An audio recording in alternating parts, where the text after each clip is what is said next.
Welcome to the thinking board.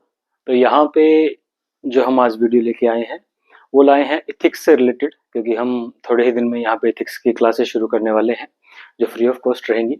तो सबसे पहले क्लासेस को करने से पहले जो राजस्थान एडमिनिस्ट्रेटिव सर्विस का एग्जाम हुआ है उसमें इस बार जो इथिक्स के मेंस में जो क्वेश्चन पूछे गए हैं उन पे हम चर्चा करते हैं कि किस तरह से वो क्वेश्चन पूछे गए हैं, उनका आंसर का जो कंटेंट था वो क्या होना चाहिए। देखिए, परफेक्ट आंसर राइटिंग तो हमें कोई भी नहीं बता सकता, परंतु एक परफेक्ट कंटेंट क्या होना चाहिए। साथ में सबसे इम्पोर्टेंट बात जो अभी नए लोग तैयारी शुरू कर रहे हैं उनके लिए, कि जब हम इथिक्स में थ्योरी को पढ़ते हैं तो उस थ्योरी को हम अप्लाई नहीं कर पाते हैं, क्योंकि जब क्वेश्चन आता है हमारे सामने तो हमारे पास उस क्वेश्चन को लिखने के लिए शब्दों की कमी हो जाती है, उसका एनालिसिस नहीं हम कर पाते हैं, क्योंकि इथिक्स को हमने एक पढ़ने की जो तरीका है वो गलत है हमारा। हम इथिक्स को रटते हैं और कहीं ना कहीं उसको हम अप्लाई करके व्यवहारिक रूप में नहीं देखते कि हम प्रशासनिक पद पे जा रहे हैं तो प्रशासनिक पद पे इन सभी कंसेप्ट का जो इथिक्स में दिए गए हैं सिलेबस में क्या इंपॉर्टेंस है। मेरे हिसाब से एकमात्र ये आपका सब्जेक्ट है मेंस का जहां पर आपकी पढ़ी हुई चीज आपके व्यवहारिक जीवन में कहीं ना कहीं जरूर अप्लाई होगी। बाकी आप चाहे ज्योग्राफी पढ़ते हो, आप इकोनॉमिक्स पढ़ते हो, आप पॉलिटी पढ़ते हो, वो आपको हो सकता है कि पूरी तरह से आपके काम में ना आए किसी पद पे जाने के बाद, पर इथिक्स एक ऐसा सब्जेक्ट है जो 100% आपके काम में आएगा। यहाँ पे पढ़ी हुई एक एक टर्मिनोलॉजी आपको ये बताएगी कि प्रशासनिक व्यवस्था में जब हमारे सामने कई बार दुविधाएं आ जाती है, हमारे सामने जो सिचुएशन आ जाती है तो उनका हमें सामना किस तरह से करना चाहिए, इसीलिए इथिक्स को डाला गया है। अब इसके साथ जिनके इंटरव्यू होने वाले हैं उनके लिए भी ये सबसे इंपॉर्टेंट बात है कि इंटरव्यू में कई बार क्वेश्चन पूछे जाते हैं case study based hypothetical question. जैसे क्वेश्चन पूछा जाता है कि अगर किसी गांव में मृत्यु भोज की जानकारी मिले और आप उस जिले के एसडीएम हैं या डिप्टी हैं तो आप किस तरह से कार्रवाई करेंगे। तो इस तरह के जो क्वेश्चन है उनका आंसर अच्छा हम तभी दे पाएंगे जब हम इथिक्स के सब्जेक्ट को, उसके कंसेप्ट को पढ़ के आए हैं। वहां पे आंसर देने में हमें बिल्कुल कठिनाई नहीं होगी, आंसर बहुत अच्छे से दे पाएंगे। तो जो इंटरव्यू दे रहे हैं वहां पे भी इम्पोर्टेंट है, मेंस में भी इम्पोर्टेंट है। तो चलिए शुरू करते हैं। हम यहाँ पे क्वेश्चन का एनालिसिस इस तरह से नहीं करेंगे कि 10 नंबर में पूछा गया है या 2 नंबर में पूछा गया है या 5 नंबर में पूछा गया है। हम एनालिसिस इस तरह से करेंगे कि हर क्वेश्चन को समझेंगे, उसके कंटेंट को समझेंगे, उसके आसपास की चीजों को समझेंगे, उसका प्रशासनिक उपयोग समझेंगे, उसका व्यवहारिक उपयोग समझेंगे, ताकि आगे से अगर हमें कोई क्वेश्चन देखने को मिले इस तरह से घूम के या किसी भी कंसेप्ट पर तो हम उसे कर पाए। क्योंकि 2 नंबर का क्वेश्चन हो सकता है इस बार आया हो, वही क्वेश्चन अगली बार आपको 5 नंबर या 10 नंबर में देखने को मिले। तो इस तरह से ये चलता रहता है। तो चलिए शुरू करते हैं। और शुरू करते हैं हम सबसे पहले जो आरपीएससी का आरएएस का एग्जाम हुआ था उसमें जो क्वेश्चन पूछे गए हैं बड़े क्वेश्चनों से शुरू करते हैं, फिर धीरे धीरे हम छोटे क्वेश्चन की तरफ जाएंगे। तो देखिए, यहाँ पे जो क्वेश्चन पूछा गया था बड़े क्वेश्चन था, हम उसको जो प्रीसाइज से शुरू कर रहे हैं। हालांकि छोटे क्वेश्चन पहले होते हैं, बड़े क्वेश्चन बाद में आते हैं, पर हम आंसर इसका पहले देखेंगे कि मानव संसाधन का विचार मानवता एक साध्य के विचार से किस प्रकार सुसंगत है, लोक कल्याणकारी राज्य के परिप्रेक्ष्य में विश्लेषण कीजिए। अब देखिए कितना अच्छा क्वेश्चन पूछा गया है, परंतु आप शायद इसको समझ भी रहे होंगे, पर लिखने के लिए जो शब्द चाहिए या किस तरह से इसे लिखा जाएगा 100 शब्दों में, तो वो हम देखते हैं किस तरह से लिख सकते हैं। तो देखिए हमारे सामने जो मूल प्रश्न आया है वो आया है, मानव संसाधन और साध्य दोनों का एक रूप।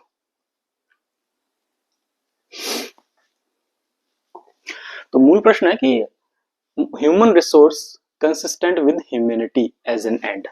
मतलब हम जब किसी राष्ट्र में लोक कल्याणकारी राज्य के संदर्भ में मानव की बात करते हैं, मानव के विकास की बात करते हैं, हम मानव को शिक्षा देते हैं, तो हम उस मानव को साध्य मान रहे हैं या उसे साधन मान रहे हैं। हम किसी को पढ़ा लिखा के डॉक्टर बना रहे हैं तो वो एक, हम उसे साधन के रूप में, रिसोर्स के रूप में यूज ले रहे हैं, या उसे डॉक्टर बनाकर हम उसका एज ए एंड उसे डिग्निफाइड लाइफ दे रहे हैं। क्वेश्चन इन दोनों के बीच की जो अवस्था है उसके बारे में है। तो चलिए देखिए यहाँ पे मूल प्रश्न है ह्यूमन रिसोर्स मानव संसाधन मतलब व्यक्ति के प्रोडक्टिविटी को एसेट मानना। मतलब व्यक्ति खुद एक ऐसा संसाधन है जो आगे से आगे कुशल उत्पादन कर सकता है। और ह्यूमैनिटी एज एन एंड मानना मतलब मानवता को एक साध्य मानना, मतलब व्यक्ति अपने आप में ही उद्देश्य है। जो भी हम काम कर रहे हैं, जो भी लोग कल्याणकारी संस्थाओं की स्थापना हो रही है, वो मानवता के लिए हो रही है। तो एक तरफ है मानव खुद संसाधन है, एक तरफ है कि ये सब कुछ मानव के लिए ही हो रहा है। इसको अर्थ को और स्पष्ट रूप से समझते हैं कि जो ह्यूमन रिसोर्स है वो कैसे बनते हैं। हम उन्हें स्किल देते हैं, उनमें प्रोडक्टिविटी आती है और जिससे उनकी इकोनॉमिक वैल्यू बढ़ती है। व्यक्ति से क्या होता है, देश की क्षमता और कौशल का स्रोत है, इससे देश का कौशल भी बढ़ता है। अगर मानवता की बात करें तो मानवता का मतलब है कि व्यक्ति को सम्मान योग्य जीवन देना, उसको डिग्निफाइड लाइफ देना, उसके राइट्स हों, उसके कल्याणकारी उसके लिए कल्याणकारी नीतियां हों। तो ये सब चीजें आती हैं रिसोर्स और ह्यूमैनिटी में। अब वेलफेयर स्टेट के संदर्भ में देखा जाए तो दोनों को बैलेंस करने वाली व्यवस्था है। अब देखिए, हम कल्याणकारी राज्य हैं, यहाँ पे हम निजी क्षेत्र और सार्वजनिक क्षेत्र दोनों को इसीलिए रखते हैं कि दोनों के बीच बैलेंस बना रहे। हम पूरी तरह से निजी क्षेत्र को नहीं देते, पूरी तरह से कैपिटलिस्ट नहीं बनते। इसलिए नहीं बनते क्योंकि हम लोक कल्याणकारी राज्य के रूप में स्थापित हुए हैं आजादी के बाद। इसके बाद देखिए कि ये चीजें क्यों विरोधी नहीं है। एक तरफ तो हम कह रहे हैं कि मानव को हम संसाधन बना रहे हैं और एक तरफ हम कह रहे हैं कि ये खुद ही साध्य है, तो ये विरोधी क्यों नहीं है। देखिए, व्यक्ति को शिक्षित जब करना होता है तो हमें इस तरह से भी इस कंसेप्ट को देख सकते हैं कि अगर हम किसी को पढ़ा लिखा रहे हैं, कोई स्किल समझा रहे हैं, तो हम उसे एक संसाधन बना रहे हैं कि वो आगे जाके कुछ भी बनेगा, टीचर बनेगा या अपनी फील्ड में जो भी बनेगा, वो आगे से आगे इन चीजों को बांटेगा और आगे और संसाधन, मानव संसाधन तैयार करेगा। पर जो शिक्षा का खुद का उद्देश्य है वो इसलिए भी है कि शिक्षा आपको सम्मान, अवसर और जीवन गुणवत्ता भी देती है। आप खुद ही देख लीजिए, समाज में जो भी पढ़े लिखे लोग हैं, जो भी स्किल रोजगार कर रहे हैं, उनकी वैल्यू अपने आप में बहुत अच्छी है, उनकी लाइफ अपने आप में बहुत अच्छी है, डिग्निफाइड लाइफ जीते हैं, उनके पास संसाधनों का यूज करने की क्षमता होती है। अब देखें कि हम हेल्थ केयर प्रोडक्टिविटी बढ़ाते हैं, मतलब हम इलाज की सुविधाएं बढ़ाते जा रहे हैं, फ्री इलाज करते जा रहे हैं। उससे क्या होगा कि मानव की कार्य करने की क्षमता बढ़ती है। ये डिग्निटी और जीवन की रक्षा भी है। मतलब हम यहाँ देख रहे हैं किस तरह से मानव एक संसाधन भी है। हम डॉक्टर भी बनाते हैं, उस डॉक्टर जब अस्पताल में इलाज करता है तो उससे बाकी मानव संसाधनों की प्रोडक्टिविटी बढ़ती है, जीवन रक्षा होती है और वो गरिमामय जीवन जीते हैं। जैसे अगला पॉइंट देखिए कि एम्प्लॉयमेंट स्किल डेवलपमेंट देता है। एकदम सही बात ही हम कर चुके, पर ये सेल्फ रेस्पेक्ट भी देता है। तो हम किसी के पास जाके काम मांगते हैं और वो अगर अपनी शर्तों पे हमें काम दे, वैसे तो मिलना बहुत मुश्किल है, पर वो अगर अपनी शर्तों में हमें काम दे तो उसमें हमारी सेल्फ रिस्पेक्ट जाती है। परंतु अगर हम एक कोई स्किल सीख लें और उसके बेस पे अपना रोजगार करें तो वहां पे हमें सेल्फ रिस्पेक्ट मिलती है। मतलब स्किल सीखना तो एक संसाधन के रूप में हमें प्रयोग करना हो गया, पर उसके बाद का जो उद्देश्य पूरा हुआ वो हमारा एज ए साध्य के रूप में हमारा उपयोग हुआ। इसलिए ह्यूमन रिसोर्स ह्यूमैनिटी एक ही प्रक्रिया के दो पक्ष हैं। इसके बाद देखिए कि अगर कल्याणकारी राज्य के नजरिए से देखा जाए तो कल्याणकारी राज्य का क्या लक्ष्य होता है कि मानवीय गरिमा बनी रहे, समान अवसर बने रहे, सुरक्षा और कल्याण मिले सभी नागरिकों को। तो ऐसी नीतियां जो दोनों विचारों को जोड़ती हैं,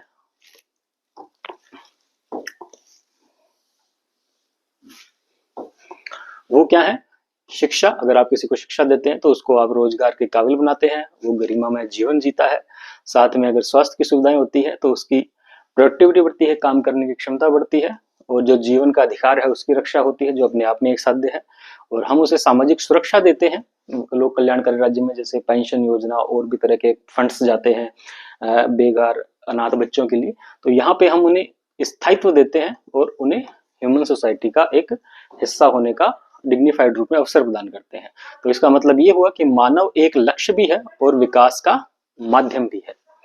अब देखिए, नीति आधारित क्वेश्चन अगर यहाँ पे हम देखें कि जैसे मान लीजिए कि ये क्वेश्चन तो आपने इससे पूछा गया कि लोक कल्याणकारी राज्य के परिप्रेक्ष्य में मानवता को एक साध्य और साधन के रूप में तुलना कीजिए। अब यहाँ पे देखिए, अगर ये मनरेगा के बारे में अगर इंटरव्यू में इस तरह से क्वेश्चन पूछा जाता कि मनरेगा जो योजना है उसे आप किस तरह से देखते हैं, कि वो लोगों को सिर्फ रोजगार दे रही है या उनको एक डिग्निफाइड जीवन जीने का मौका दे रही है। मतलब नीति आधारित उदाहरण है ये हमारे। जैसे रोजगार की बात करें तो इससे आर्थिक उत्पादन बढ़ेगा, पर रोजगार खुद अपने आप में सम्मान और सुरक्षा है। इसी तरह से हम देखें राइट टू एजुकेशन, जहाँ पे स्किल्ड ह्यूमन रिसोर्स तैयार होते हैं, पर शिक्षा खुद एक हमारा मौलिक अधिकार है। तो इस तरह से ये क्वेश्चन हल किया जाता। इसके बाद आयुष्मान भारत, और ये वाले अगर आप एग्जाम्पल देखेंगे तो ये भी इसी से संबंधित है। ऐसे आप कितने भी यहाँ पे एग्जाम्पल ले सकते हैं कि यहाँ पे एक हेल्दी वर्कफोर्स तैयार हो गई, परंतु स्वास्थ्य खुद अपने आप में गरिमा और जीवन जीने का अधिकार देता है। इसी तरह से स्किल इंडिया मिशन, इसकी हम बात कर ही चुके। तो ये सब एग्जाम्पल अगर आपको क्वेश्चन में लिखते या आपसे और कहीं भी पूछा जाए, चर्चा की जाए, तो आप इस तरह से इसको बता सकते हैं। इसकी दार्शनिक गहराई क्या है कि मानव एक साधन है, ये एक आर्थिक दृष्टि का परिप्रेक्ष्य है, मानव एक साध्य है, ये एक नैतिक दृष्टि का परिप्रेक्ष्य है। परंतु राज्य तभी नैतिक होता है जब व्यक्ति को लाभ कमाने का उपकरण ना बनाया जाए, बल्कि उसके संपूर्ण विकास को उद्देश्य बनाए। अब हम ये हमारे पास बहस चलती रहती है कि कैपिटलिस्ट हम बनते जा रहे हैं, तो ये क्या सही है? कैपिटलिस्ट पूंजीवाद का हमेशा विरोध क्यों होता है? क्योंकि जब आप किसी मानव को शिक्षा देते हो, उसको स्वास्थ्य की सुविधाएं देते हो, पर उन चीजों को देने के बाद उस मानव का सिर्फ यूज हो रहा है राज्य के लाभ के लिए। राज्य के लाभ का मतलब है, अगर कैपिटलिस्ट इकोनॉमी है तो निजी क्षेत्र के लाभ के लिए, और बाकी उनके लिए डिग्निफाइड कोई व्यवस्था नहीं है, उनका सम्मान में जीवन की कोई व्यवस्था नहीं है, तो वहां पर ये जो चीजें हैं मानवता साधन बनाम साध्य, ये इम्बैलेंस हो जाती है। तो नैतिक शासन में व्यक्ति साधन भी है और साध्य भी है। अब इसका निष्कर्ष रूप में अगर हम देखें तो दोनों विचार विरोधी नहीं है, बल्कि पूरक हैं। वेलफेयर स्टेट व्यक्ति की डिग्निटी को प्राथमिकता देते हुए उसकी क्षमता भी विकसित करता है। जब राज्य व्यक्ति को उद्देश्य मानता है, तब मानवीय शासन होता है, ऐसा शासन। और जब साधन या संभावना मानता है, तो विकासशील शासन होता है। और श्रेष्ठ शासन के अंदर ये दोनों का संतुलन आ जाता है। तो देखिए, क्वेश्चन तो था सिर्फ एक, परंतु इसके अगर आप आयाम देखिए तो ये आपसे इंटरव्यू में भी किसी तरीके से आपकी पॉलिसी बेस को क्वेश्चन में पूछा जा सकता है। तो इस तरह से हम इसको चर्चा करेंगे। चलिए, अब हम देखते हैं हमारा नेक्स्ट क्वेश्चन। नेक्स्ट क्वेश्चन जो पूछा गया है 13 था, इसके बाद हम 12th क्वेश्चन पे चलते हैं, जो भी शायद बड़ा 10 नंबर का क्वेश्चन था। और इसमें पूछा गया था कि क्या प्रशासन के लिए प्रेरणा के रूप में उपयोगितावाद, सर्वोदय तथा लोक संग्रह का तुलनात्मक मूल्यांकन प्रस्तुत कीजिए। अब ये बड़ा अच्छा क्वेश्चन है। यहाँ पे 3 कंसेप्ट पूछे गए हैं और तीनों की आपस में तुलना पूछी गई है, जिसमें तीनों कंसेप्ट है उपयोगितावाद, सर्वोदय तथा लोक संग्रह। चलिए, इस क्वेश्चन को हम देखते हैं।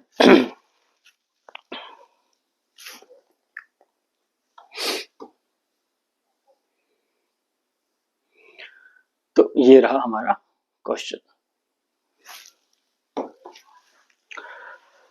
अब देखिए, उपयोगितावाद सिद्धांत क्या है?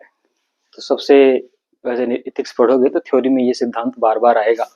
उपयोगितावाद सिद्धांत का मतलब है कि greatest good for the greatest number, बहुसंख्यक के अधिकतम हित को सर्वोपरि रखना।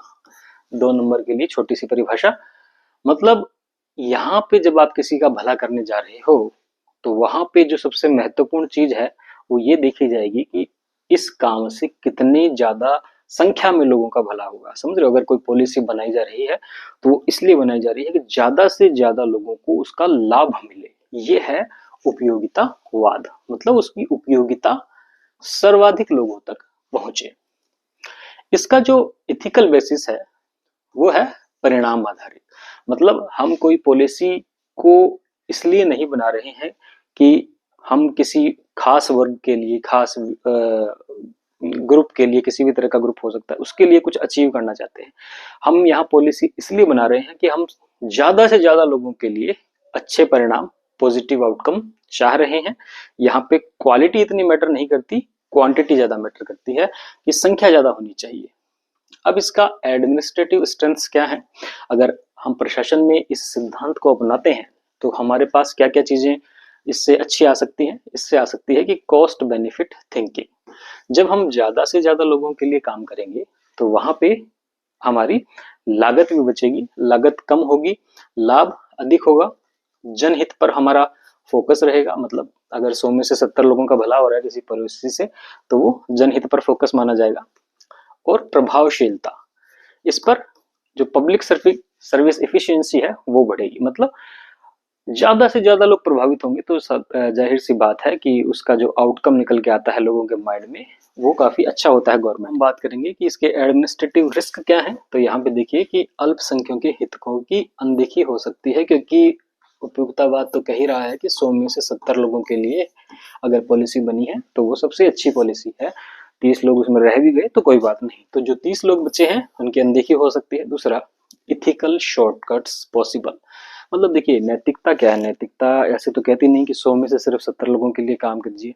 आप प्रशासन में हैं तो आपको 100 के 100 लोगों के लिए काम करना चाहिए, परंतु यहाँ पे ये देख लिया जाए कि सिर्फ 70 लोगों को काम करने से ही एक अच्छी छवि बन जाएगी प्रशासक की या सरकार की, तो बाकी लोगों की अनदेखी हो सकती है। तो इससे जो नैतिकता का जो उद्देश्य है, एक विस्तृत उद्देश्य है, वो कहीं ना कहीं खो जाता है।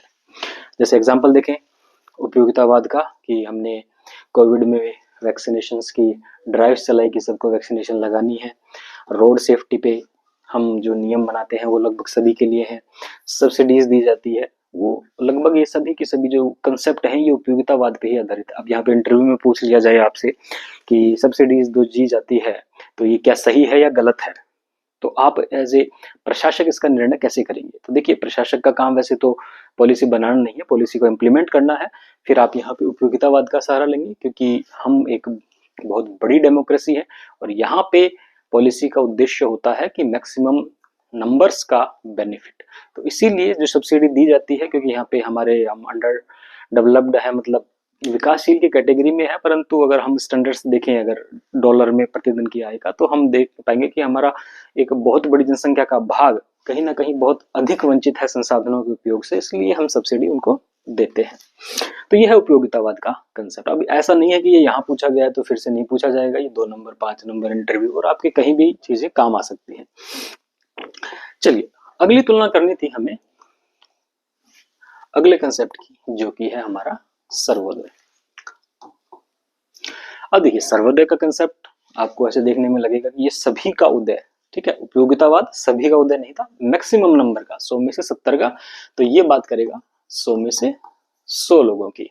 गांधी जी की विचारधारा है, विनोबा भावे से प्रेरित है। मीनिंग क्या है? Welfare of all specially the weakest, सभी का कल्याण होना चाहिए पर मुख्य रूप से कमजोर लोगों का। सबका विकास विशेषतः अंतिम व्यक्ति का, मतलब जो लाभ पहुंचे तो वो लाभ अंतिम कतार में खड़े अकेले व्यक्ति तक भी पहुंचे। इसके बाद इसके जो इथिकल बेसिस, इसका नैतिक आधार है वो क्या है? अहिंसा, करुणा और ट्रस्टीशिप। अब ये 2 नंबर का क्वेश्चन या 5 नंबर का क्वेश्चन पूछा जा सकता है कि सर्वोदय का नैतिक आधार क्या है। तो यहाँ पे ध्यान रखिएगा कि ये कंसेप्ट निकल के ही तब आता है जब पूर्व जो शर्तें हैं वो अहिंसा, करुणा और ट्रस्टीशिप की शर्तें पूरी हो जाए, नहीं तो ये कंसेप्ट लागू हो नहीं पाएगा, इंप्लीमेंट ही नहीं हो पाएगा। तो इसे भी पूछा जा सकता है कि इसकी पूर्व आवश्यक शर्तें क्या है। इसका जो कंपेशन एथिक्स है, दयामूलक नैतिकता है ये। अब इसके प्रशासनिक जो पॉजिटिवनेस है, स्ट्रेंथ है, वो क्या है कि ये सबको साथ लेके चलता है। इंक्लूसिव गवर्नेंस बनती है। आप देखिए जब पंचवर्षीय योजनाएं बनती थी तो वहां पे इंक्लूसिव शब्द का प्रयोग होने लग गया था। अब आज वर्तमान गवर्नमेंट देखते हैं तो सबका साथ सबका विकास, तो कहीं ना कहीं सर्वोदय की विचारधारा पॉलिसी में आने लगी है। Welfare schemes for vulnerable groups, जो ग्रुप्स रह गए उपयोगितावाद में वंचित रह गए, 100 में से 30 लोग रह गए, वो यहाँ पे कवर कर लिए गए। साथ में ह्यूमन डिग्निटी भी इसमें कायम रहती है।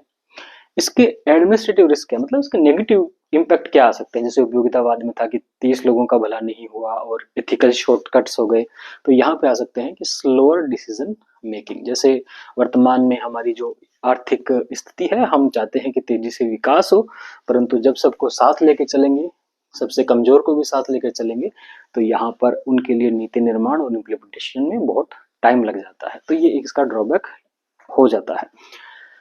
रिसोर्स हैवी वेलफेयर एक्सपेक्टेशन, मतलब यहाँ पे संसाधनों का एक तो जो उपयोग होगा वो सर्वाधिक होगा और लोगों की जो एक्सपेक्टेशन है वो बहुत बढ़ जाएगी। बेस्ट एग्जांपल है इसके, जैसे अंत्योदय योजना, मनरेगा, राइट टू फूड। अब आप देखिए, मनरेगा को हमने उपयोगितावाद में भी ले लिया और सर्वोदय में भी ले लिया। ये इसीलिए ले लिया कि मनरेगा जो चलाई जा रही है उससे बहुत सारी बड़ी संख्या में पॉपुलेशन को लाभ हुआ है, और सर्वोदय के अंदर अगर हम अब देखें तो इसके अंदर जो हम कहते हैं कि जो लास्ट का व्यक्ति है वहां तक लाभ पहुंचे, तो उसको यहाँ पे मौका मिल रहा है डिग्निफाइड लाइफ जीने का। चलिए अगले कंसेप्ट की बात करते हैं। अगला कंसेप्ट है यहाँ पे लोक संग्रह।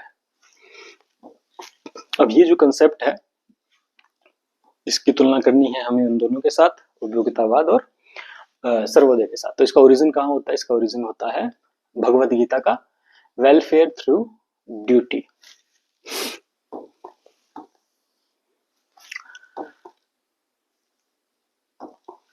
अब देखिए इसका मीनिंग क्या है कि कर्म योग आधारित जन कल्याण, doing one's duty for welfare of society. मतलब अब आप पॉलिसी का निर्माण इस आधार पे नहीं कर रहे हैं कि 100 में से 70 लोगों को भला हो या 100 में से 100 लोगों का भला हो। पॉलिसी का निर्माण इसलिए किया जा रहा है कि ये आपकी ड्यूटी है पॉलिसी को इस तरह से बनाना कि आपको जिस उद्देश्य के लिए चुन के भेजा है उस उद्देश्य को पूरा करने के लिए आप अपना कर्तव्य निभा सकें। एज ए पॉलिटिशियन आप अगर सत्ता में है तो ऐसी नीतियां बनाएं। एज ए एडमिनिस्ट्रेटर अगर आप फील्ड में है, प्रशासक है, तो उन नीतियों का जो इम्प्लीमेंटेशन है वो इसी तरह से करें जो कि ना तो संख्या आधारित हो, ना ये देखे कि सबका भला हो रहा है, वो आपकी ड्यूटी बन जाए। मतलब वो एक अंतर्निहित गुण आ गया अंदर, तो ये दोनों चीजें अपने आप ही उसमें समावेश हो जाएंगी। इथिकल बेसिस इसका नैतिक आधार है, ड्यूटी बेस्ड इथिक्स है, ये कर्तव्य केंद्रित है। ये एक धार्मिक रेस्पॉन्सिबिलिटी प्लस सोशल हार्मोनी का ये सिंबल है सर्वोपरि। इसकी जो प्लस पॉइंट है प्रशासन में वो ये है कि ड्यूटी ओरिएंटेड गवर्नेंस बनती है। मतलब गवर्नमेंट जब काम कर रही है तो ये किसी पे एहसान नहीं है, प्रशासक काम कर रहा है तो ये किसी पे मतलब ऊपर एहसान नहीं है कि वो कुछ एक्स्ट्रा कर रहा है, ये उसकी ड्यूटी है, उसे करनी ही थी, पॉलिसी को इसी तरह से बनना था। सामाजिक एकता आती है। इथिकल लीडरशिप मॉडल, नैतिक नेतृत्व की ये अवस्था है कि आदमी का जो कर्तव्य है वही उसको नेतृत्व प्रदान करता है इस विभिन्न प्रकार की स्थितियों में किस तरह से डिसीजन हमें लेने हैं।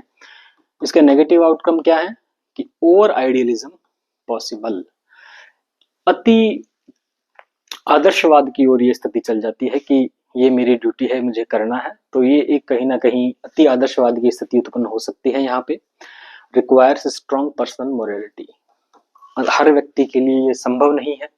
अब आप चाहे किसी भी एग्जाम में सेलेक्ट होकर जब पद पे पहुंचते हैं तो जरूरी नहीं है कि आपके अंदर ये गुण हो कि आप हमेशा अपनी ड्यूटी के लिए ही काम करें और वो ड्यूटी आपको हमेशा लोगों के कल्याण के लिए प्रेरित करें। ये हो सकता है कि 50% लोगों में ये ना हो, और इससे हर स्थिति में बनाए रखने के लिए भी आपको एक स्ट्रॉन्ग पर्सनल मोरालिटी का आचरण चाहिए। बेस्ट एग्जांपल इसके क्या है कि जो सिविल सर्वेंट्स हैं वो कॉन्स्टिट्यूशन की वैल्यू को अपने निजी हित से हमेशा ऊपर रखते हैं, एआरसी की रिकमेंडेशन है। अभी जब हम इथिक्स को एज ए सब्जेक्ट पढ़ना शुरू करेंगे तब ये सारी बातें वहां पे देखी जाएंगी। तो फिलहाल हमने तीनों कंसेप्ट देखे, 10 नंबर में पूछा गया क्वेश्चन है और इतना इंपॉर्टेंट क्वेश्चन है कि इससे आने वाले एग्जाम में भी सवाल आ सकते हैं, और चूंकि आपकी पॉलिसी डायरेक्टली इस पे डिपेंडेंट है तो इंटरव्यू बेस्ड भी यहाँ से क्वेश्चन बनते हैं। अब इनका कंपेरेटिव इवैल्यूएशन कर लेते हैं हम, तो हमारे सामने क्या चीजें निकल के आती हैं कि जहां उपयोगितावाद का फोकस है अधिकतम लोगों के कल्याण पे, वहीं सर्वोदय का है सबके कल्याण पे, वीकेस्ट फर्स्ट, और लोक संग्रह कहता है कि आपका कर्तव्य प्रेरित कार्य हो। एडमिनिस्ट्रेटिव स्टाइल में हमने देख लिया कि जब हम उपयोगितावाद का प्रयोग करते हैं तो उससे क्या होती है, संसाधनों के यूज की प्रभावशीलता बढ़ती है। मतलब संसाधन हमारे पास जितने थे हमने अधिकतम लोगों के लिए ऐसी पॉलिसी बनाई कि अधिकतम लोग उससे लाभान्वित हो गए। सर्वोदय से करुणा प्रकट होती है कि सबसे, जब हम वीकेस्ट फर्स्ट को लेके चल रहे हैं, वीकेस्ट फर्स्ट की बात कर रहे हैं, तो यहाँ पे एक आइडियलिज्म आ जाता है कि एक प्रशासन का जो कंपैशन वाला चेहरा है वो सामने आता है, जन कल्याण वाला, कि प्रशासन हमारे हित में ही कार्य कर रहा है, गरीबों के हित में कार्य कर रहा है। इसकी कमी देखने को मिलती है आपको कई जगह। हर जगह यही शिकायत रहती है अपोजिशन की कि सर्वोदय नहीं हो पा रहा है, कुछ ही लोगों को लाभ दिया जा रहा है। लोक संग्रह ड्यूटी आती है, इससे डिसिप्लिन आता है प्रशासन में, सेल्फ डिसिप्लिन अपने आप ही अंदर से। इथिकल नेचर में ये जहाँ उपयोगितावाद परिणाम आधारित है, वही सर्वोदय मूल्य आधारित है और लोक संग्रह कर्तव्य आधारित है। रिस्क साइड इनका नेगेटिव, यूटिलिटिज्म में माइनॉरिटी में सफर, अल्पसंख्यकों को भूल जाते हैं यहाँ पे। अब अल्पसंख्यक का मतलब आप किसी धर्म विशेष से मत ले लीजिएगा, ये पॉलिसी बेस्ड बात कर रहे हैं हम कि किसी पॉलिसी से जब अधिकतम लोगों को लाभ मिल रहा है तो जिनको नहीं मिला वो रह गए। सर्वोदय स्लो हो जाता है, रिसोर्स हैवी हो जाता है। जब सबके कल्याण की बात करेंगे तो हम चर्चा कर चुके। लोक संग्रह मोरल आइडियलिज्म नीडेड। तो प्रशासन के लिए तीनों की सम्मिलित प्रेरणा सर्वोत्तम। इस तरह का जो कंक्लूजन है वो तो निकालना ही है लगभग जब भी इस तरह के कंसेप्ट की तुलना पूछी जाए, क्योंकि तीनों का प्रयोग हो रहा है। आपने देखा यहाँ पे प्रशासन के लिए तीनों की सम्मिलित प्रेरणा सर्वोत्तम है। इससे इफिशियंसी बढ़ेगी, इससे इंक्लूजन आएगा और इससे इंटीग्रिटी आएगी। इनका मतलब समझेंगे हम आने वाले टॉपिक में। जब प्रशासन परिणाम, करुणा और कर्तव्य तीनों को संतुलित करता है तब शासन सच में जनहितकारी बनता है। तो तीनों का मिक्स चाहिए वर्तमान में भी। चलिए नेक्स्ट क्वेश्चन की बात करते हैं। तो जो नेक्स्ट बड़ा क्वेश्चन पूछा गया है यहाँ पे, वो पूछा गया है कि शुभ का अर्थ क्या है? आपका शुभ विषयक विचार एक उत्तम प्रशासन की संरचना में किस प्रकार सहायक होगा? देखिए हर एथिक्स के टॉपिक को प्रशासन से कंपेयर कर रहे हैं कि कैसे यूज करेंगे और कैसे यूज हो रहा है यहाँ पे। तो मेरे हिसाब से हाँ, ये लास्ट 10 नंबर का मार्क है जो पूछा गया था यहाँ पे। चलिए इसको देखते हैं।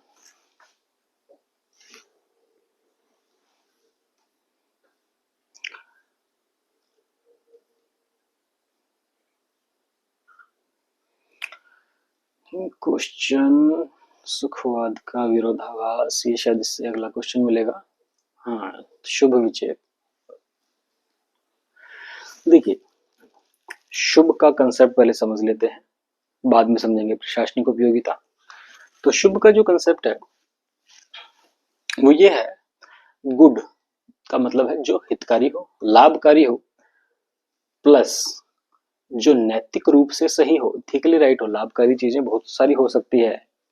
अब आप पर्सनल लिखें कि अगर आप इंडिविजुअल व्यक्ति की बात करें, किसी एक व्यक्ति के लिए कोई कुछ कार्य करना लाभकारी है, वो दूसरे के लिए अहितकारी हो सकता है, पर उसके लिए पर्सनल लाभ के साथ साथ अगर उसमें इथिकली राइट हो जाएगा, वो नैतिक रूप से सही हो जाएगा, तब वो गुड का रूप ले लेगा। प्लस जो दया, न्याय और सत्य पर आधारित हो, कंपैशन एंड फेयरनेस, और सिर्फ मतलब एकदम कानूनी जड़बद्धता ना हो उसमें कि जैसे कानून में लिखा हुआ है उसी अनुसार शब्द अनुसार चलेंगे। जो कानून के लिखने के पीछे की भावना है, जैसे कि अभी आपने फिल्म देखी होगी जोली एलएलबी, तो वहां पे वो जज कहता है कि संविधान के पीछे दो चीजें हैं, दो चीजों से इम्पोर्टेंट बनते हैं संविधान की। एक तो जो शब्द लिखे गए हैं वहां, और एक शब्द के पीछे की भावना है। और वो कहता है कि इसीलिए मैं मौका दे रहा हूं उन वकीलों को दोबारा कोर्ट में आने का।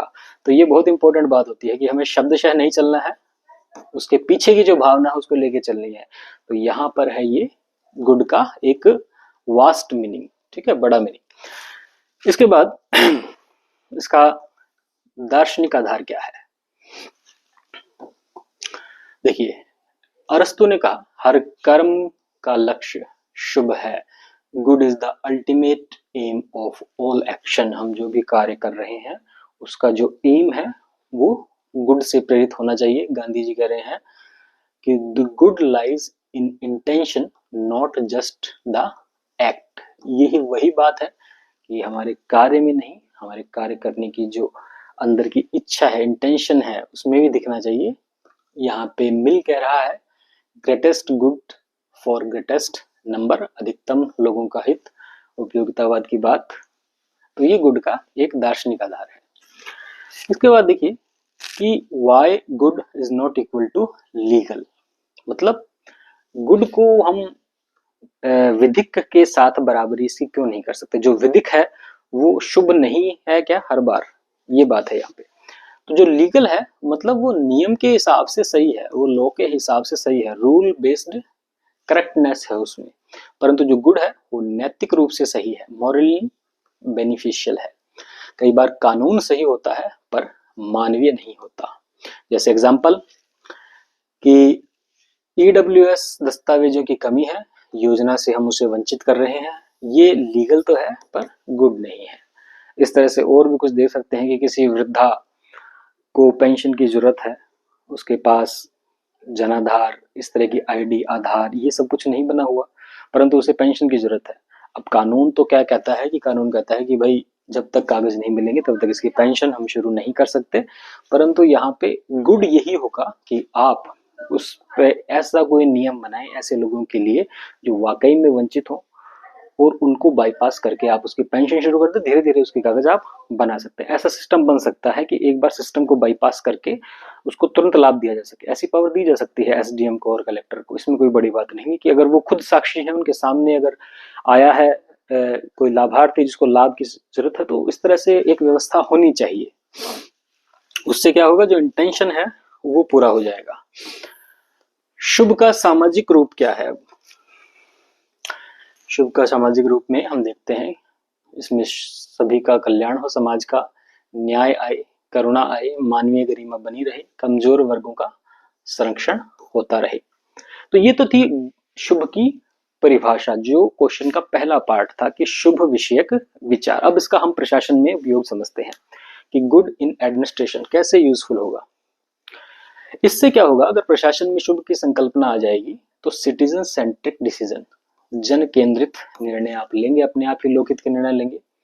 कंपैशन बेस्ड गवर्नेंस, करुणा आधारित शासन, ये एक देखिएगा फ्यूचर में ये चीजें उपयोग होने लग जाएगी, करुणा आधारित शासन। क्योंकि अभी भी आप देखिए कि आप कहीं भी ट्रैवल करने निकल जाइए, आपको बहुत सारे गरीब लोग मिलेंगे, अपने आसपास भी मिलेंगे। अब आप उनकी मदद करने जाएंगे, उनको सरकारी योजनाओं का लाभ दिलाने जाएंगे, तब आप दिलवा नहीं सकते क्योंकि उनके पास कागज नहीं है। ठीक है, तो ये चीजें बाईपास करने की जो मैं अभी बात कर रहा था, ये तभी आएंगी जब हम करुणा आधारित शासन लाएंगे। इससे संवेदनशील नीति बनती है, sensitive policy making, duty with consciousness, कर्तव्य प्लस विवेक, और जो पब्लिक गुड है उसे प्रोसीजर से हमेशा ऊपर रखा जाता है। ठीक है, तो ये सभी बातें वही हैं इंटेंशन की। चलिए आगे देखते हैं। इसमें आगे देखिए, इसके ग्राउंड फील्ड जो एग्जांपल है, जैसे मिड डे मील योजना। अब मिड डे मील योजना जो आपको पता है कि स्कूलों में शुरू की गई है, सरकारी स्कूलों में। तो यहाँ पे केवल डेटा के लिए नहीं शुरू की गई है, समय समय पर इस खाने की गुणवत्ता को भी जांचा जाता है। भोजन की गुणवत्ता प्लस बच्चों की गरिमा देखना, ये इसमें शुभ का जो विचार है वो ला देता है प्रशासन के अंदर। हेल्थ केयर में देखिए, एम्बुलेंस पहले भेजना, फाइल बाद में चलाना। जैसे मुन्ना भाई एमबीबीएस फिल्म देखी थी, वो पेशेंट को भर्ती कराने जाता है तो फॉर्म भरने की जो फॉर्मेलिटी है वो पहले आ रही होती है। तो वहां पे क्या भाव था, शुभ की संकल्पना का। तो शुभ की संकल्पना में क्या होगा कि पहले इलाज करो, बाद में कागज। डिजास्टर रिलीफ में देखते हैं कि प्रोसीजर धीमे पर जीवन बचाना प्राथमिकता। इसमें अगली बात देखिए, गुड एडमिनिस्ट्रेशन बराबर स्ट्रक्चर बिल्ट ऑन गुड। प्रशासन में जब शुभ आ जाएगा तब वो गुड एडमिनिस्ट्रेशन हो जाएगा, क्योंकि उसमें पारदर्शिता, न्याय, संवेदनशीलता, सत्यनिष्ठता और जन कल्याण की जो चीजें हैं, जो भावनाएं हैं, वो अपने आप ही आ जाएंगी। तो निष्कर्ष क्या निकलता है यहाँ पे? निष्कर्ष निकलता है कि शुभ बराबर करुणा प्लस न्याय प्लस हित, इन तीनों का एक समन्वित रूप है। शुभ सोच वाला जो प्रशासक है वो नियमों को मानवीय बनाता है, जनता को सब्जेक्ट नहीं मानव मानता है। परंतु यहाँ पे सिर्फ प्रशासक के हाथ में नहीं होता, नीतियां भी इस तरह से होनी चाहिए, जो मैं बात कर रहा था कि कुछ पावर दे जो अंडर प्रिविलेज को डायरेक्ट लाभ दिला सके। तो नीति को केवल सिस्टम नहीं, सर्विस बनाता है शुभ का विचार। तो ये था हमारा शुभ का विचार। चलिए नेक्स्ट क्वेश्चन देखते हैं। तो ये तो थे 10-10 नंबर के क्वेश्चन, पर हमने चर्चा कंसेप्ट वाइज की है। इसका आंसर किस तरह से लिखा जाएगा ये तो सब आप निकाल ही लेते हैं, क्योंकि इतना पढ़ाने के बाद भी सबके आंसर अलग अलग ही होने चाहिए, एक जैसा आंसर नहीं होना चाहिए। चलिए, अगला जो क्वेश्चन है हमारे पास वो है कि ये 5 नंबर के इसलिए क्वेश्चन पूछे गए हैं कि सुखवाद किस प्रकार विरोधाभासी हो सकता है, चर्चा कीजिए। तो सुखवाद का विचार,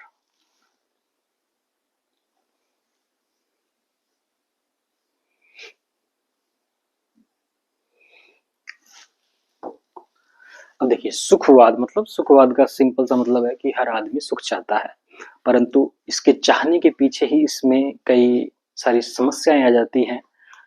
सुख पाने की प्रक्रिया में ही दुख होने लग जाता है। अभी आप सभी लोग तैयारी कर रहे हैं, तो ये प्राप्ति तो सुख के लिए कर रहे हैं, फिलहाल भी कष्ट आ रहे हैं, और जब आप उस चीज को प्राप्त कर लेंगे तब भी वहां पे अगर आप इथिकल बेस्ड कंसेप्ट पे नहीं चलते हैं तो भी आपको दुख का सामना तो करना ही पड़ेगा, क्योंकि मानव का जो मन है वो इसी तरह से डिजाइन है कि जब चीजें मिल जाती हैं तब उनकी वैल्यू खत्म हो जाती है। तो यहाँ पे इसी तरह की कुछ संकल्पना से हम चर्चा करेंगे कि सुखवाद का विरोधाभास क्या होता है, हेडोनिज्म पैराडॉक्स।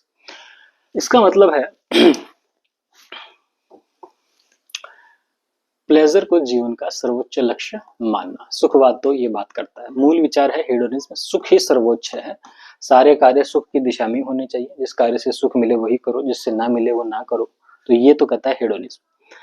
विरोधाभास क्या है कि जितना सुख का पीछा करते हो सुख उतना ही दूर चला जाता है। ये आपने अपने दैनिक जीवन में, अपने अपने माता पिता के, दोस्तों के, सब जगह आप देख रहे हैं, जो जितना भाग रहा है वहां उसके जीवन में उतनी ही समस्याएं आ रही है। सुख का लक्ष्य, लेकिन सुख का पीछा दुख का कारण बन जाता है। अब इस सुख का दार्शनिक आधार क्या है? तो यहाँ पे एपिक्यूरस ने कहा कि एक्सेस प्लेजर, जब आप देखते हैं अधिकतम सुख चाहते हैं, आनंद, आनंद नहीं कहेंगे, आनंद के लिए अलग शब्द है, ब्लिस शब्द है, ब्लिस प्लेजर से बहुत अलग होता है। योग वाले जो लोग हैं, आध्यात्मिक लोग हैं, वो ब्लिसफुलनेस के पीछे भाग रहे हैं, आनंद के पीछे। आनंद और सुख का जो अंतर है वो ये है, सुख मिल रहा है संसाधनों से, आनंद मिल रहा है आंतरिक गुण है आनंद एक। जब सब चीजें हट जाती हैं, शांत हो जाती है, तब आनंद स्वप्रस्फुटित होता है। तो एपिक्रस ने कहा कि एक्सेस प्लेजर पेन देता है। बुद्धिज्म में कहते हैं कि तृष्णा ही दुख का कारण है। साइकोलॉजी क्या कहती है, वर्तमान साइकोलॉजी, कि instant gratification, long term dissatisfaction, कोई चीज तुरंत मिल जाए तो वो भी सही नहीं है। यूटिलिटेरियन क्रिटिक कहते हैं कि pleasure can not be permanent और स्टेबल। अगर आप कोई चीज को संसाधनों के बल पे प्राप्त कर रहे हो, सुख को, कि मैं आईफोन ले लो, आईफोन 17 ले लो, 17 प्रो मैक्स ले लो, तो उस 17 प्रो मैक्स से जो आपको संतुष्टि, संतुष्टि नहीं कहेंगे, सुख ही कहेंगे, जो मिल रहा है, प्लेजर मिल रहा है, वो एक इंद्रिय प्लेजर है। और वो आप देखिए कि 2, 4, 6 महीने बाद वो व्यर्थ लगने लगेगा आपको। हाँ, आप अगर उसे अपनी पर्सनैलिटी का सिंबल बना के चल रहे हैं कि इसको लेने से मुझ में कॉन्फिडेंट आता है, तो वो बात अलग है। अदरवाइज 2, 4 महीने में आपको वो वेस्ट लगेगा, अगर आप एकदम निष्पक्ष होकर सोचें तो। विरोधाभास क्यों है इसका? सुख क्षणिक होता है, स्थायी नहीं होता। सुख की सीमा नहीं है, अधिकतम चाह हमेशा रहती है। ये किसी भी चीज में देख दिया कि आप अपने पसंद का खाना खा रहे हैं, तो आप खाना खाते खाते आप रुक जाएंगे, क्यों? क्योंकि आपका पेट भर गया। तो जो सुख मिला वो मिला कि इसे और खाता रहता तो मिलता रहता। अब क्या होगा, जब आपका पेट 2, 4 दिन बाद ठीक होगा, फिर से खाने की अवस्था में आएंगे, तब आप फिर से वही चीजें खाना चाहेंगे। तो जो संसाधनों से हमें सुख मिल रहा है वो इसीलिए अस्थाई है, स्थायी नहीं है। अब खाने का सुख है या जो भी इंद्रिय सुख है, हमारी 5 इंद्रियों से जो हमें मिलता है, ये समय के सापेक्ष ही रहता है। जब तक इनकी इंद्रियों की कैपेसिटी थी तब तक इन्होंने उस चीज को भोगा, और उसके बाद जैसे ही इनकी कैपेसिटी पूरी हो गई, ये और अपने अंदर नहीं ले पा रही है। अब आपको पीड़ा होने लग गई है, और उसके बाद फिर से कुछ समय बाद जब इंद्रियां रिलैक्स होंगी, अपने फुल एनर्जी में होंगी, तब आप फिर से उन्हीं चीजों की आकांक्षा करेंगे। ये जो साइकिल है यही दुख देता है बार बार हमें। इसके बाद सुख को लगातार अगर हम बात करें लेने की, सुख हमें मिलता ही जाए, तो इससे आदत बनती है और वही सुख अब कम प्रभाव देने लगता है। आप ड्रग्स एडिक्ट के मामले में ये समझ सकते हो, जो ड्रग्स लेते हैं या किसी भी तरह का नशा करते हैं तो उन इससे सुख प्राप्त करना चाहते हैं जब वो इसको पहली बार लेते हैं, परंतु क्या होगा कि धीरे धीरे जब वो लेना शुरू करते हैं तब ये जो मात्रा थी ये काफी नहीं रहती, इस मात्रा को वो लगातार बढ़ाते जाएंगे क्योंकि शरीर की एक कैपेसिटी होती है, उसके बाद वो चीजों को नॉर्मल तरीके से लेने लग जाता है और उससे जो कुप्रभाव पड़ेंगे हेल्थ पे वो अलग है। तुलना, सोशल कंपैरिजन सुख को नष्ट करती है। जब आप मान लीजिए कि आप बन जाएंगे प्रशासनिक अधिकारी या किसी भी पद पे जाएंगे तो आप अपने साथ वालों को देखेंगे, सभी अलग अलग फैमिली के बैकग्राउंड से आए हुए हैं। कोई ज्यादा सक्षम था किसी का परिवार, कोई एकदम गरीब परिवार से आया है, तो वहां पर अगर आप कंपेयर करेंगे कि इसके पास तो इतनी गाड़ियां हैं, ये इस तरह से आ रहा है ट्रेनिंग में, तो वहां पे जो कंपैरिजन होगा वह दुख पैदा करेगा, वह एक अतृप्ति पैदा करेगा और वह अतृप्ति होगी संसाधनों का कि मैं ज्यादा से ज्यादा संसाधन इकट्ठे करूं और इसके बराबर आ जाऊं, तो ये जो प्रक्रिया है ये आपको गलत दिशा में ले जाएगी। और मान लीजिए कि आप बराबर आ भी जाते हैं तो सिर्फ आप एक लेवल पे बराबर आए, मतलब ऐसा नहीं है कि आप सबसे ऊपर हो गए, आप अपने ऊपर देखेंगे तो एक अलग स्तर है, वहां पे लोगों के पास जो आर्थिक साधन है वो आपसे काफी अधिक है। अब आपकी दौड़ शुरू हो जाएगी कि मैं इस लेवल पर पहुंचूं, इतना संसाधन इकट्ठे करूं, फिर इसके बाद सी लेवल आ जाएगा, तो इसका मतलब ये चीजें कभी खत्म नहीं होंगी, आपकी लाइफ खत्म हो जाएगी। तो इसलिए सुख के पीछे भागना ही दुख को पैदा कर देता है। हम बात कर रहे थे प्लेजर चेज एंग्जायटी। अब इसके व्यवहारिक उदाहरण क्या है, जैसे सोशल मीडिया, आप इंस्टाग्राम देखते हो, रील्स देखते हो, तो आप खुद अपना अकाउंट बनाते हो तो आप चाहते हो कि इस पे ज्यादा से ज्यादा लाइक्स आए। अब एक बार रील बनाओगे उसको 100 बार चेक करोगे दिन में, तो यहाँ पे क्या होगा, बनाया आपने खुशी के लिए था पर वो एडिक्शन हो रहा है, उससे आपको स्ट्रेस हो रहा है। ऑनलाइन शॉपिंग कर रहे हैं जैसे हम, धीरे धीरे अब ये धीरे धीरे हमारी हैबिट में आता जा रहा है, हमें लग रहा है कि 2-3 दिन में हमें कुछ ना कुछ मंगा ही लेना चाहिए। क्यों? क्योंकि हमें एक खालीपन का एहसास होता है। फास्ट फूड की बात कर रहे हैं, टेस्ट से प्लेजर आता है, हेल्थ इशू हो जाते हैं, ये बात हम कर चुके। इसके बाद हम कंज्यूमरिज्म देख रहे हैं, ज्यादा से ज्यादा जो कंपनियां हैं अपने प्रोडक्ट, जैसे हमने एप्पल की बात की, वो अपना प्रोडक्ट ही इस पे बेच रहा है कि आप अगर आईफोन रखते हैं तो आपका स्टेटस है, अदरवाइज आप समाज में रहने के काबिल नहीं है। इस तरह का एक सिंबोलिज्म अप्रत्यक्ष रूप से लोगों के माइंड में है कि ये फोन मैं रख रहा हूं तो ही मुझे एक सोशल वैलिडिटी, सोशल पहचान मिलेगी, पर ये कंपनियों का माइंड गेम है, कंज्यूमरिज्म है ये।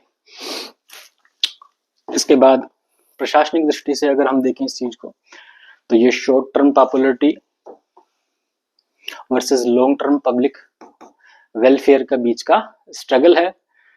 क्विक फिक्सेस का सुख, पॉलिसी फेलियर। जैसे आपने ध्यान होगा तो कि कई गवर्नमेंट क्या करती है, चुनाव आते हैं तब लोगों को फ्री में चीजें बांटने लगती हैं, ठीक है, तो फ्री में चीजें जब बांटने लगती है और लोग उस पर अपना वोट दे दे तो वो गवर्नमेंट आके उन्हीं से वसूल लेगी, ठीक है। तो इसीलिए ये जो पॉलिसी फेलियर है इस वजह से हो जाते हैं, कई बार नीतियां सुख के आधार पर बन जाती हैं। Corruption, momentary gain, long term disgrace, भ्रष्टाचार के एग्जाम्पल आते हैं इसमें। Bureaucratic comfort zone, public service decline.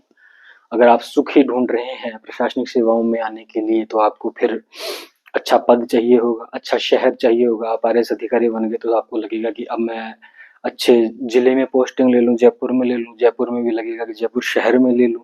Jaipur शहर में लेने के लिए आपको क्या करना पड़ेगा, आपको इस तरह का आचरण करना पड़ेगा कि जो आपके पॉलिटिकल कनेक्शन बने और वो आपको वहां पोस्टिंग दे। तो यहाँ पे क्या होगा कि जो आप उद्देश्य लेके चले थे वो उद्देश्य फेल हो जाएगा। कंफर्ट जोन में आते ही पब्लिक सर्विस डेक्लाइन हो जाएंगी।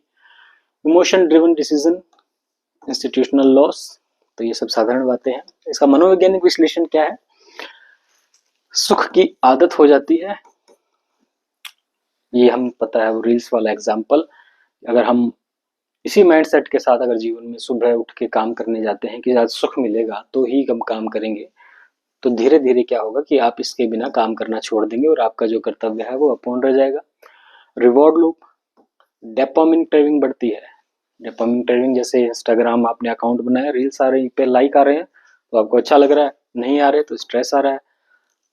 पैराडॉक्स क्या है, हैप्पीनेस बराबर by product not a target. Happiness एक बाय प्रोडक्ट है, नॉट ए टारगेट। बहुत अच्छी बात है ये, देखिए इसका मतलब ये होता है कि आज आप देखिए कि ज़्यादातर लोगों को समस्या क्या आ रही है कि वो कह रहे हैं कि जॉब सेटिस्फेक्शन नहीं है, वो किसी भी फील्ड में है।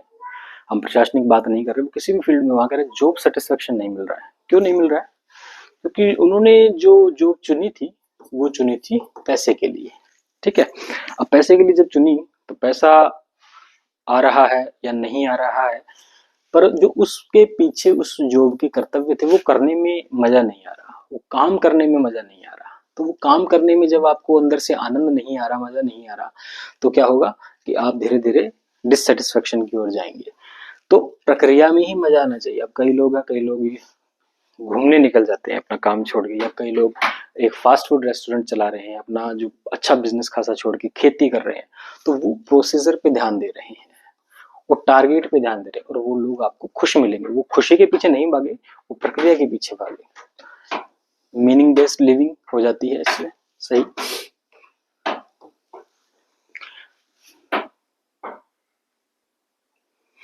तो यहाँ पे जो फाइनल एसेंस निकल के आता है तो वो यही है कि सुख का पीछा करना ही दुख का कारण हो जाता है। संतुलन, संयम और उद्देश्यपूर्ण जीवन जीने से ही स्थायी संतोष मिलता है।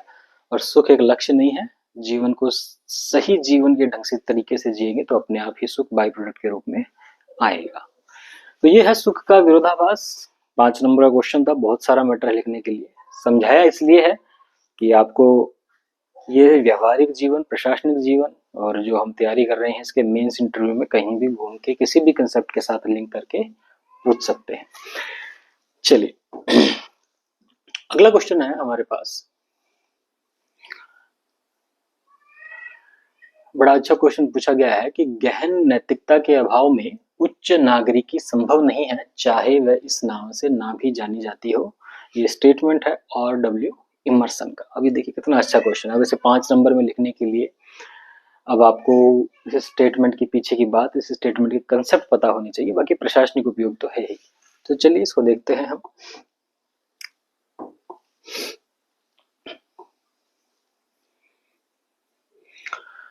अब इस तरह के जो क्वेश्चन आ रहे हैं, ये पहले मैंने आपको बड़े क्वेश्चन करवाए ताकि आपको एक समझ आपकी डेवलप हो कि जब हम एथिक्स को पढ़ेंगे तो किस तरह से हम कंसेप्ट क्लियर करते हुए पढ़ेंगे, और ना कि सिर्फ उसे रटने के हिसाब से पढ़ेंगे। तो देखिए, हाई सिविलिटी बराबर गहरी नागरिकता पर आधारित उन्नत नागरिकता। अब इसका कोर आइडिया क्या है इस प्रश्न का? कोर आइडिया कहता है हाई सिविलिटी। हाई सिविलिटी मतलब ऊंचा नागरिक आचरण। अब ऊंचा नागरिक आचरण का मतलब ये नहीं है कि वो किसी रुतबे में बड़ा हो या पद में बड़ा हो या पैसे में बड़ा हो। पोलाइट रेस्पेक्टफुल सोसाइटी का नागरिक हो, सिविल सेंस हो। सिविल सेंस मतलब सभी लोगों के बीच में जब हम रह रहे हैं तो दूसरे लोगों के अधिकारों का हमें सम्मान करना है, वह है सिविल सेंस। जब आप हर नागरिक के अधिकार का सम्मान करते हुए चलेंगे तो आप अपने आप सही रास्ते पे चलेंगे। डीप मोरालिटी, गहरी नैतिक नींव, इनर वैल्यूज प्लस चेतना का एग्जाम्पल। मतलब ये जो बात मैंने भी आपको कही है कि आप हर किसी के अधिकारों का सम्मान करेंगे तभी आप सही दिशा में चलेंगे, ये संभव नहीं है जब तक आपके अंदर ये बात गहरी नैतिकता के रूप में ना उतारी गई हो बचपन से। बचपन से आप देखते हैं कि हम बचपन का एग्जाम्पल देखिए, हम विदेशियों का एग्जाम्पल देखते हैं। जब वो हमारे यहाँ घूमने आते हैं तो मैंने भी कई बार देखा है कि वो जब भी पानी पियेंगे या चिप्स खाएंगे तो वो जो रैपर और बोतल खाली हो जाएगी तो वो उसे हाथ में लेके तब तक घूमेंगे जब तक कि उन्हें ट्रैश बिन नहीं दिख जाए, कूड़ेदान नहीं दिख जाए, वो उसमें ही जाके डालेंगे। अगर उनसे नीचे गिर भी जाता है किसी से तो वो उठा के डालते हैं। और हमारे जब यहाँ के लोग हैं वो जब घूमने जाएंगे तो आप देखिए कि वो जहाँ भी उन्हें मौका लगेगा, चाहे चलती सड़क हो, चाहे वो किसी नदी के किनारे हो, कितनी भी अच्छी प्राकृतिक सौंदर्य में हो, वो वहां पे उसे डाल देंगे। ये होता है सिविक सेंस। अब ये चीजें समझाने से नहीं आती, एक एज के बाद ये डेवलप की जाती है बचपन से। अगर आप आज अपने बच्चों को डेवलप करना सिखाएंगे, डेवलप कैसे करेंगे जब वो बच्चे तो आपको कॉपी करेंगे, तो आज आप उन्हें जैसा कॉपी करके दिखाएंगे कि हाँ ऐसा करना चाहिए तो उनके अंतर मन में यही बात छप जाती है। तो अगर आप बिना डीप मोरालिटी के बाहर से शालीन होने का दिखावा भी करेंगे तो वो टिकाऊ नहीं होगा, क्योंकि भीतर उसके लिए कोई मूल्य ही नहीं है, वो सिर्फ एक एक्टिंग होगी। इस चीज का दार्शनिक आधार क्या है? एमर्सन का जो तर्क है वो कहता है कि जो सिविलिटी है, सुसंस्कृत व्यवहार है, वो नैतिकता का परिणाम है कि अंदर ही हमारे अंदर ऐसे वैल्यूज हैं कि हमारा आचरण इस तरह से प्रकट हो रहा है। हमारे अंदर जो वैल्यूज हैं उसी का आउटकम है सिविलिटी।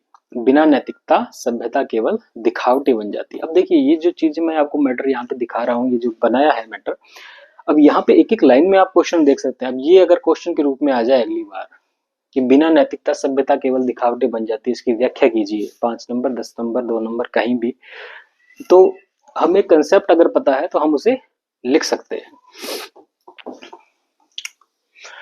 व्यक्ति के स्तर पे अर्थ, मोरल साइकोलॉजी। अब सिविलिटी होने के लिए, सिविल समाज या सिविक सेंस होने के लिए व्यक्ति में क्या क्या चाहिए, उसमें सत्यनिष्ठता चाहिए। ये कंसेप्ट आगे आएंगे एथिक्स में, थ्योरी में हम पढ़ेंगे।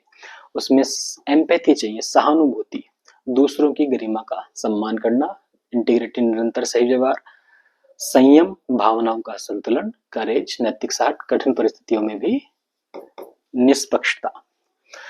अब इसका एग्जांपल ले लीजिए कि आजकल आप देख रहे हैं कि हरियाणा के डीजीपी सर का इंटरव्यू चल रहा था, वो कह रहे थे कि जो ब्लैक थार खरीदते हैं उनमें बिल्कुल सिविक सेंस नहीं है।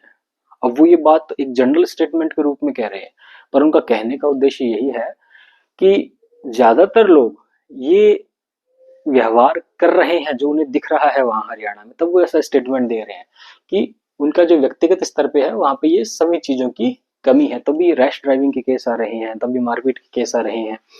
तो उन्होंने ये स्टेटमेंट दिया इस संदर्भ में। इसके बाद आप देखिए सामाजिक स्तर पे, इससे क्या होगा, सभ्य समाज क्या होता है, संवेदनशील नागरिक हो और नैतिक व्यवहार करें। इससे सोशल ट्रस्ट बढ़ता है, सुरक्षा सहयोग की भावना बढ़ती है, क्योंकि केवल कानून से समाज नहीं चलता, मूल्य से चलता है। ये वही बात है कि थार वाला एग्जांपल दिया मैंने आपको, ऐसे कोई भी रैश ड्राइविंग करता हो तो वो रैश ड्राइविंग क्यों कर रहा है, वो इसलिए कर रहा है क्योंकि वहां उस समय उसके कानून तोड़ते हुए कोई नहीं देख रहा, वो जो देख रहा है वो इस तरह सक्षम नहीं है कि वो उसे रोक ले। तो जब तक उसके अंदर ये वैल्यूज नहीं आएंगी कि इससे किसी को हानि हो सकती है, तब तक कानून से काम नहीं चलेगा।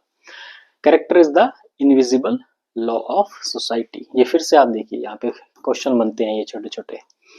तो इथिक्स तो ऐसा सब्जेक्ट है जहाँ बातचीत भी की जा सकती है, इंटरव्यू भी किया जा सकता है, और मेंस में तो आपसे पूछा ही जाता है। प्रशासनिक अधिकारी बनेंगे तब इसका उपयोग आपको देखने को मिलेगा कि किस तरह से इम्प्लीमेंटेशन होता है। प्रशासनिक दृष्टि से पोलाइटनेस, शिष्टाचार काफी नहीं है। इंटीग्रिटी जरूरी, इंटीग्रिटी भी आएगा। इंटीग्रिटी का एक सिंपल मतलब बताता हूँ, मन वचन कर्म तीनों में एकरूपता, जो मन में हो वैसा ही बोल रहे हो और वैसा ही आचरण कर रहे हो, चाहे कोई देख रहा हो चाहे कोई नहीं देख रहा हो। इंटीग्रिटी एक बहुत इंपॉर्टेंट मूल्य है और सबसे ज्यादा कमी इंटीग्रिटी की मिलती है। तो यहाँ पे जो एडमिनिस्ट्रेटिव लेवल पे हमें पोलाइटनेस देखने को मिले कि अगर कोई हमसे समस्या का समाधान करने के लिए कोई व्यक्ति आ रहा है, पीड़ित है, तो हम उसे सिर्फ शिष्टाचार से ही उसे समझाने की कोशिश करें तो वो काफी नहीं है। हम जो कह रहे हैं उसकी वैल्यू होना, उसके अनुसार एक्शन होना भी जरूरी है। एथिकल डिसीजन मेकिंग हो जाती है इससे। Public interest over personal interest, public हित ऊपर हो जाता है। उत्तरदायित्व आता है। डीप मोरालिटी से करप्शन रेजिस्टेंस प्लस फेयरनेस, तो ये सब चीजें बाई प्रोडक्ट के रूप में आ जाती है। अगर आपका प्रोसीजर सही है तो ये सब चीजें ऑटोमेटिकली प्रशासन में आ जाती है। इसके व्यवहारिक उदाहरण हम देखें, ट्रैफिक नियम मानना मैंने भी आपको बताया एग्जांपल, तो ये सिविलिटी है। पर असली मोरालिटी क्या है, लाल बत्ती पर ना कूदना जब कोई ना देख रहा हो। ठीक है, ये बात तो भी हम समझ ही चुके हैं। न्यायालय में विनम्र भाषा सिविलिटी है, पर निष्पक्ष निर्णय देना ही मोरालिटी है। समकालीन इसका जो कंटेक्स्ट देखें हम, social media civility versus real values, ये एक तरह की डिबेट भी है। आप इंस्टाग्राम पे देख ही रहे हैं कि दोनों चीजों में हम भारतीय संस्कृति को दिखा क्या रहे हैं अपने शब्दों में, और हम देख क्या रहे हैं। तो इन दोनों में जो डिफरेंस आ रहा है वो इसी वजह से आ रहा है।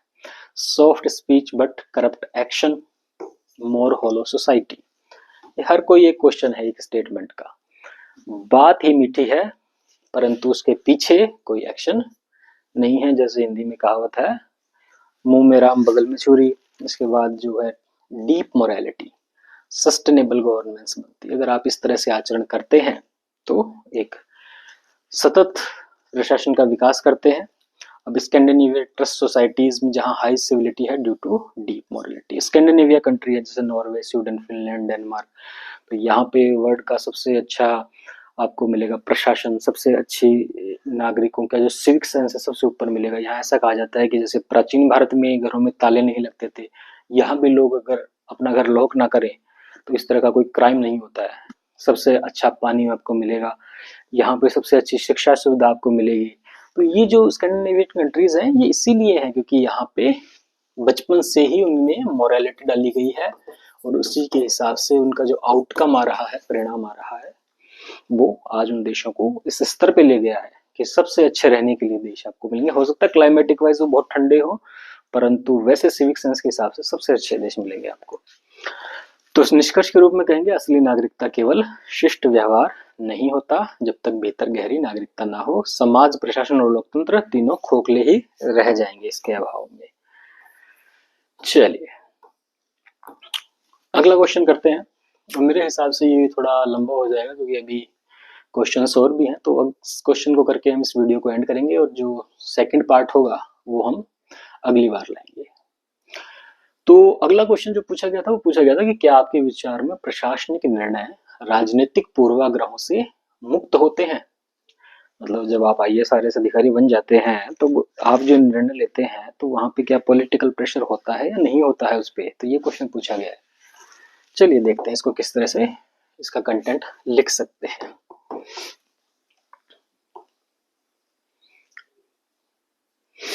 अब इस तरह का जो प्रश्न है वो आप अगर इसको सिर्फ अगर थ्योरी पढ़ के जाएं एथिक्स की तब लिखना मुश्किल हो जाएगा। अब चीजों को समझ लेंगे तो बहुत इजी लगेगा आपको। देखिए, क्या प्रशासनिक निर्णय राजनीतिक पूर्वाग्रह से मुक्त होते हैं या झुकाव से मुक्त होते हैं? तो मूल विचार क्या है कि हम आदर्श रूप में कह देंगे, जब आप इंटरव्यू में जाएंगे और आपको पूछा जाएगा कि आप RS अधिकारी बन जाएं और कोई काम के प्रेशर के लिए आपके पास MLA MP का फोन आए तो आप क्या करेंगे? नई नई आपकी पोस्टिंग हुई है, अभी आप ट्रेनिंग पीरियड में है, प्रोबेशन पीरियड चल रहा है या ना भी चल रहा हो, किसी मंत्री का फोन आ जाए तो आप क्या करेंगे? उसके हिसाब से कार्य करेंगे या नहीं करेंगे? तो आप इंटरव्यू में तो क्या कहेंगे कि हाँ, कि मैं निर्णय को निष्पक्ष ही लूंगा, हर किसी का आइडियल आंसर यही होगा अगर इंटरव्यू में पूछा जाए। परंतु उनको पता लग जाएगा कि आप इसमें उत्तर में फेयरनेस नहीं है, आप एक झूठ बोल रहे हैं। अभी आपको प्रेशर का पता ही नहीं कि प्रेशर होता क्या है, और आपने सुना होगा कि गिने चुने लोग ही प्रेशर ले पाते हैं। फिर वो प्रेशर लेते हैं तो उनकी जो पर्सनल लाइफ है उसमें काफी डिस्टर्बेंस रहता है वो। तो मूल विचार में आप कह सकते हैं कि बिल्कुल मैं कोई किसी भी प्रकार के प्रेशर को स्वीकार नहीं करूंगा।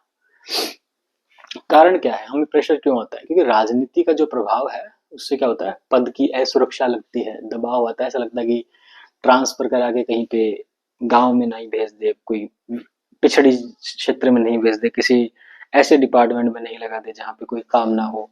तो इस तरह की चीजें आती रहती हैं, इसलिए प्रेशर आता है। प्रशासनिक मूल्य क्या है इन चीजों का? प्रशासनिक मूल्य में हम देखते हैं तटस्थता, बिना पक्ष लिए निर्णय करना तटस्थता है। वस्तुनिष्ठता, फैक्ट को देखकर निर्णय लेंगे तो वो ऑब्जेक्टिविटी है। सत्यनिष्ठता, मन वचन कर्म, मैंने आपको बताया तीनों में समानता हो तो वो है इंटीग्रिटी और अकाउंटेबिलिटी।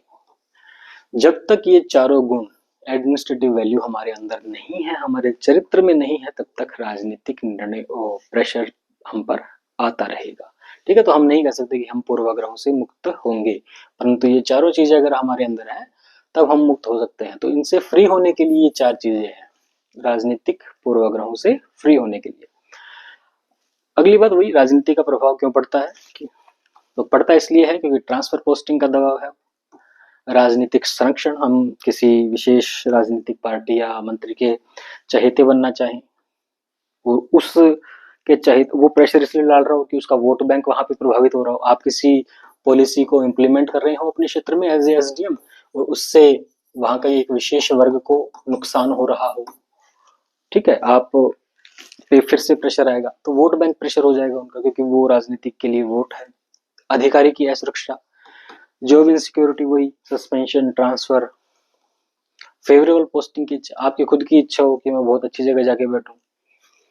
पॉलिसी प्रायोरिटीज सरकार के अनुसार बदलती रहती है, तो इसलिए राजनीतिक प्रेशर पड़ता है। मान लीजिए कि आप किसी एक गवर्नमेंट के कार्यकाल में कार्य कर रहे थे, वहां पे आपको कह रहे थे कि इस योजना पर फोकस करो, जैसे ही गवर्नमेंट चेंज होती है वो कहती है इस योजना पे नहीं, हम जो योजना ला रहे हैं इस पे फोकस करो। तो इस तरह से प्रेशर आप पे आएगा, पर आपका कार्य है दोनों पर ही जो फैक्ट है उसके हिसाब से और जो इंटेंशन है उसके हिसाब से कार्य करना।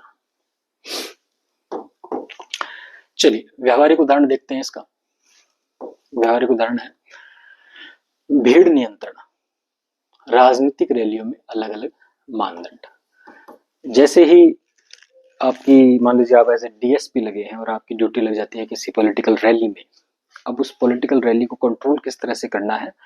अब वहां पे हुड़दंग मच रहा है, लोग कानून को तोड़ रहे हैं, सड़कों पे उपद्रव हो रहा है, तो ऐसे पुलिस ऑफिसर आपका रुख होना चाहिए कि लॉ एंड ऑर्डर को कंट्रोल करना। पर आपके पास फोन आ जाता है कि नहीं है हमारी पार्टी के समर्थक हैं, तब आप क्या कर पाएंगे? तब इस तरह का आचरण तभी कर पाएंगे जब इंटीग्रिटी हो, अकाउंटेबिलिटी हो, ये सब चीजें हमारे अंदर हो। जांच एजेंसियों पे दबाव देखते ही रहते हैं आप, समय समय पर ये चीजें तो होती ही रहती हैं। विकास योजनाओं की प्राथमिकता बदलना, एक पॉलिसी चल रही थी वो बाद में बदल जाती है, दूसरी गवर्नमेंट चाहती है कि बी पॉलिसी को आप लाओ। मॉडल कोड ऑफ कंडक्ट के दौरान निष्पक्ष प्रशासन कठिन हो जाता है, तो ये सब चीजें आती हैं। तो कब निर्णय राजनीतिक प्रभाव से मुक्त हो जाते हैं, तो ऐसी क्या व्यवस्था बनाई जाए, क्योंकि व्यवस्था में लग रहा है ना हमें कमी है कहीं ना कहीं, क्योंकि अधिकारी सीधे सीधे मिनिस्टर एमएलए एमपी के प्रेशर में है। तो क्या ऐसा किया जाए कि ये प्रेशर आए ही ना। तो जब इंस्टीट्यूशन मजबूत हो, जब संस्थाएं हमारी मजबूत हो, डेमोक्रेटिक संस्थाएं हो और संस्थाओं के द्वारा इस तरह से निर्णय लिए जाए कि वो किसी राजनीति के प्रेशर में ना आए, उनके स्वयं का जो मॉडल कोड ऑफ कंडक्ट है उस हिसाब से वो चले, तब ये आप प्रेशर से फ्री हो सकते हैं। फिक्स्ड टेनर कानून लागू, एक जगह किसी जगह पे आप ट्रांसफर होके चले गए, वहां पे आप अपने काम कर रहे हैं, तो आपका कार्यकाल फिक्स कर दिया जाए कि वो 2 साल से पहले आपको कोई नहीं हटा सकता। अब आपके पास कितना ही प्रेशर आ जाए तो आपको पता है कि आप वहीं रहने वाले हैं, कहीं नहीं जाने वाले, तो प्रशासन उस प्रेशर से फ्री रहेंगे। रूल बेस्ड डिसीजन सिस्टम हो, लेटरल एक्सपर्ट शामिल हो। लेटरल एक्सपर्ट का मतलब है जैसे इस गवर्नमेंट में आप देख रहे हैं कि लेटरल एंट्री ली जा रही है आईएएस में, हम जर्नलाइजेशन से स्पेशलाइजेशन की ओर जा रहे हैं कि एक ऐसा व्यक्ति चाहिए पॉलिसी मेकिंग पे जो अपनी फील्ड में स्पेशलिस्ट हो। जो आईएएस लिए जा रहे हैं वो कंपनीज के सीईओ या इस तरह के जो व्यक्ति अपने क्षेत्र में पारंगत है उन्हें लिया जा रहा है। तो ये वही चीज है, लेटरल एक्सपर्ट शामिल हो, ई गवर्नेंस आ जाए, मतलब सारा काम डिजिटलाइज हो जाए, तब अपने आप ही ये चीजें कंट्रोल में आने लग जाएंगी। सदाचार आधारित प्रशासन, एथिकल शील्ड, कि आप में अगर कॉन्स्टिट्यूशनल लॉयल्टी है, संविधान निष्ठा है, जनहित सर्वोपरि रखते हैं, प्रोफेशनलिज्म है अपनी जॉब के प्रति और मॉरल करेज है, तब भी सभी काम करेंगे। सामाजिक दृष्टि से इसको देखा जाए तो जनता का जो विश्वास है वो आपके प्रशासन करने के तरीके पर डिपेंड करता है। पक्षपाती निर्णय लेंगे तो समाज का विभाजन होगा। जुडिशियल रिव्यू किया जाए ऐसी चीजों का, मीडिया और नागरिक निगरानी भी नियंत्रण रखते हैं। मीडिया की कवरेज में आ जाए इस तरह का प्रेशर तो भी कंट्रोल हो जाता है। तो निष्कर्ष क्या है कि प्रशासनिक निर्णयों को आदर्श रूप में तो पूर्वाग्रह से मुक्त होना चाहिए, पर होता नहीं है। समाधान है कि संस्थाओं को मजबूत करें, मूल्यनिष्ठ अधिकारी हो, ऐसे अधिकारी को लाया जाए जिसमें जो मॉरलिटी की वैल्यूज है वो सभी हो, और रूल बेस्ड गवर्नमेंट हो, और गवर्नमेंट भी रूल के हिसाब से चले, तभी प्रशासन सच में लोक सेवक बनता है। तो चलिए फिलहाल में वो लगता है कि आज की वीडियो में इतना ही काफी है, ये वीडियो काफी लंबा हो गया। अभी जो शेष बचे हुए क्वेश्चन है वो हम नेक्स्ट वीडियो में लाएंगे, और इसके बाद हम साइंस टेक की बात करेंगे, और इसके बाद हम धीरे धीरे बात करेंगे एथिक्स के नोट्स की, चैप्टर की आपको समझाएंगे, ताकि अगले एग्जाम तक आप एथिक्स को इस तरह से तैयार करें कि आप एज ए अभ्यर्थी ही नहीं, जब आप अधिकारी बन जाए या आप अपने समाज या नागरिक में किसी पद पे चले जाए नागरिक समाज में, तब आपको ऐसी वैल्यूज के बारे में पता हो कि जिनके आचरण से आप वास्तव में परिवर्तन ला सकते हैं। तो चलिए मिलते हैं नेक्स्ट वीडियो में, तब तक के लिए थैंक यू।